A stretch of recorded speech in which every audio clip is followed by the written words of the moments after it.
Hey, it's Chris. So, I told you, and I'm sticking true with it. Star Wars Unlimited. I'm really enjoying it. Side note here at the beginning of the video, my goal is to play 100 games of Star Wars Unlimited in the month of April. Will I do it? Can I do it? Hopefully then I can give you thoughts upcoming on all of the leaders of the various decks in the meta evolving style. But that's not why you're tuned in with this video. This video, we're talking about already new teasers, new releases already from the new starters at this point. Which brings up an interesting point that we'll talk about at the end of this video of, are these spoilers stuff you really want to see? Or are you one of those people that says, you know what, I'd like to see just everything come out at once and people scramble so the meta isn't already evolved and figured out before it's even released? Because we're still talking, like, what, 3 months away at this point? Let's go. The two new leaders from the two-player starter deck, Luke and Vader from the first set around. Now we are getting to know, well, we're getting to know Mandalorian and Moff Gideon. And that was sort of what people were expecting. A lot of the extended Disney realm of things with this next set. A little bit more maybe Clone Wars-esque in the third set coming out towards the end of the year. And now we're going to get just a little bit of everything. And already some people are theory crafting based on these cards as a whole. You have the Mandalorian here. The Mandalorian is one of your leaders. Yellow unit, resource cost 6, as you can see here. When you play an upgrade, you may exhaust an enemy unit with, well, pretty big range of 6 health points or less. Now, then that's going to change the dynamic of this deck, obviously, of giving more upgrades. Upgrades are kind of, I don't think they're quite as hot in the meta style of the various decks right now, because of the big concern with things like Super Laser or things along those lines that can just snuff out enemy units very quickly without a way to block them. So this is maybe going to balance that out if I can just exhaust you. Now, obviously, it still doesn't take those events out of action, but maybe it gives you more ways to mitigate in other directions from a yellow deck standpoint. So it's going to be an interesting test. 4/7 as a leader, okay, right around what we'd expect there as a whole. And on the flip side, on the leader aspect, non-unit card side of things, play an upgrade, exhaust this leader, exhaust an enemy unit again. So again, very similar vibes there. Not sure, right? It's going to be an interesting test to see how any of these leaders evolve the meta, if there is an evolution. Because with the other cards deck-wise that are going to be revealed, or already are known, that's going to be the mixing and matching, I think. Not necessarily the leaders, but it's going to give a whole ton of content otherwise. And then, freaking baby Grogu, right? And this card is really going to be interesting. I think this card is incredibly powerful. Because for a 2 cost, beginning of game, you have the ability not only to just take the Leia leader action of tapping it and exhausting an enemy unit, but it also, at the beginning of the game, is going to be a little harder to kill with a 5 defense. So it's going to offer you some Icy Manipulator style of control on the field to begin with, because you're going to have to take it out. It's not just like the Leia when it's played, Leia, when it's played exhaust. This is every single turn. You get that out there, you start really controlling the battlefield. It's going to give you a lot of manipulation there, because again, enemy unit, not space, not ground, anything in between. And these are hopefully, again, going to give you new mechanics as a whole, because it's offering, with the Mandalorian here, 2 new mechanics that we'll talk about in a second. Bounty, as well as capture. The Mandalorian's rifle, now, attached to a friendly non-vehicle unit, +3 attack, pretty good for a 3 strength. And if it's Mandalorian, he captures the enemy unit, face down under him until he leaves play. So just straight up captures him. Doesn't have to attack, doesn't have to do anything along those lines, just straight up captures. That's powerful. Exhausted non-enemy leader unit. Again, broad definition there. this is going to change things up dynamically.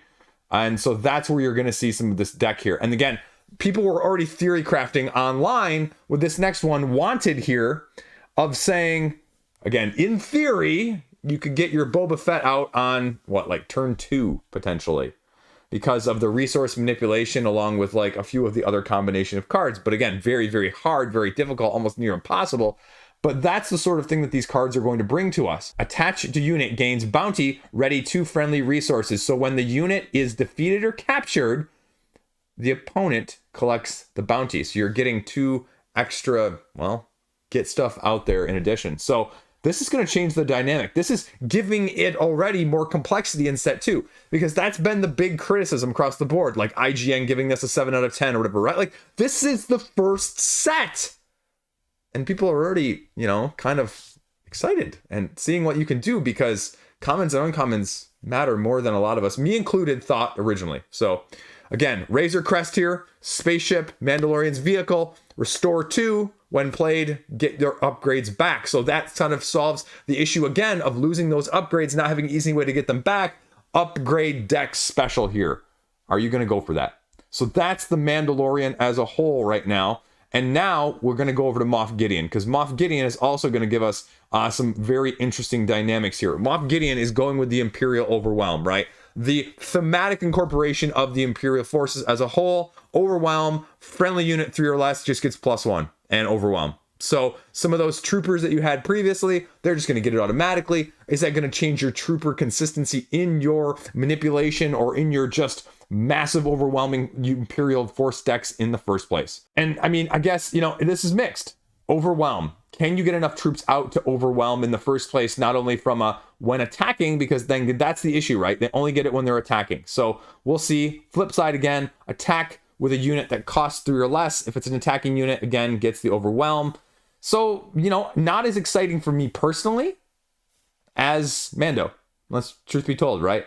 And then here, Gideon's Cruiser, 7/8, Overwhelm. When played, if you control Gideon here, play a unit that costs 3 or less from hand or discard pile for free. Again, not specifying here where that unit needs to be played, so giving you a little bit more variability there as a whole too. Again, I don't know how I feel. 8 cost. 8 cost is still 8 cost, so I'm not sure how I feel about this one. But this is the big one. This is the one that I think is going to get incorporated into more decks, and that's Phase 3 Dark Troopers. I think it's going to replace some of the other troopers in other decks, because again, it has that keyword trooper as well. 3/3/3, right? Sentinel, getting rid of maybe your cell block guards, and if it's dealt unit damage and it survives, give an experience token. Okay. I really like this. This is going to be a really popular card, because also, if I'm looking at this rarity right, it's not like a rare or a legendary, which means it's going to be widely incorporated. It's going to be ubiquitous, and I think in multiple phases of decks, anything that's using Imperial as a whole. So I'm really excited. That's probably the most excited card out of all of these Gideon ones right now. And then Calculated Lethality here. Defeat a non-leader unit that costs 3 or less. Now, for each upgrade, give an experience. So I mean, these decks are designed to go head to head, right? Just like the Luke Invader. And so for 4 cost, not as excited about it as a whole. Defeating a non-leader unit that costs 3 or less. But you know, again, I guess maybe that's your straight up counter to Grogu, so that you can just Grogu it away and see where you go from there. The other thing you have to think about too, going back to Grogu, speaking of him in a minute, stacking upgrades, shielding, and maybe healing with Mando, it's going to make him a real menace, especially if you combine him with a card like Chewbacca, which has Sentinel, which is going to be really, really a good combination potentially to stack up your defense to allow that more of an end game situation if you're one of those slower decks as a whole. So that's kind of it, what we know right now of Shadows of the Galaxy. And it's intriguing. It's really going to be interesting. And this brings me back to the point at the beginning that I mentioned, right? How do you feel about knowing some of these cards? Personally speaking, you know, when I was a kid, when I did Star Wars Decipher, right, as a kid, you knew that there were some cards out there, because like you would go into the game shop and they'd have singles sitting out, but you didn't know the rarity, you didn't know how common it was, you didn't kind of know what else was out there. And so part of that lull was getting it and just finding out new stuff. And so part of me kind of wishes that we just didn't have many spoilers. Like they just said hard off. Now, you're not going to see that happen. And I know that a lot of, channels and media is going to be put out there.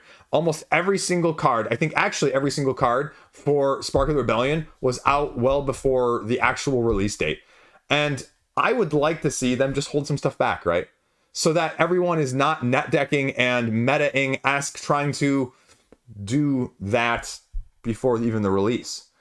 So that they're trying to specifically pick up these particular solos where people are just exploring and, again, sort of maybe just pre-internet era wishes, but I think that's kind of fun too.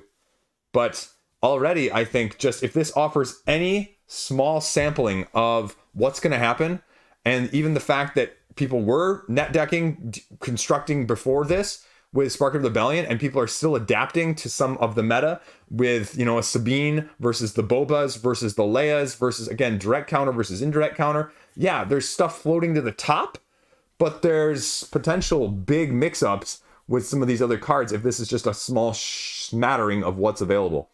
So, yeah, I am really in love with this game, and I can't wait to see what FFG does with it even more. So, we'll see.